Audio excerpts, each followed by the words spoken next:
Happy new year বন্ধুরা। তো আজকে আমি চলে এসেছি শান্তিনিকেতন ব্লগের পরবর্তী পার্ট নিয়ে। এখানে আমরা চলে গেছিলাম শান্তিনিকেতনে আমাদের বৈদ্যবাটী আবাসে, এবং এখানে পুরো বাড়িটা মানে আমাদের বৈদ্যবাটী উৎসব মেলার পক্ষ থেকে এখানে একটি বাড়ি আছে, এবং সেটি বৈদ্যবাটী উৎসব মেলার অফিস থেকে বুক করতে হয়। সেই বাড়িটা ছিল ভীষণ সুন্দর, আমাদের সবার খুব পছন্দ হয়েছে। প্রত্যেকটা ঘর ছিল বিভিন্ন নদীর নাম দিয়ে, যেমন অজয়, বক্রেশ্বর, দামোদর, ময়ূরাক্ষী, এইভাবে।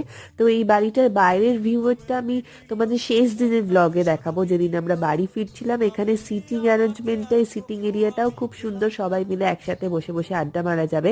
আর তারপর কিন্তু আমরা চলে গিয়েছিলাম লাঞ্চ খেতে। লাঞ্চে কি কি ছিল দেখে নাও। লাঞ্চে ছিল এখানকার পালং শাকের চচ্চড়ি, ঝুরি আলু ভাজা, ডাল, আলু পোস্ত, আর তার সাথে এখানকার কচি পাঠানের তো জবাব নেই। ভীষণ ভালো ছিল। তারপর আমরা চলে গিয়েছিলাম কঙ্কালীতলা। কঙ্কালীতলায় কি হলো নেক্সট ব্লগে দেখা।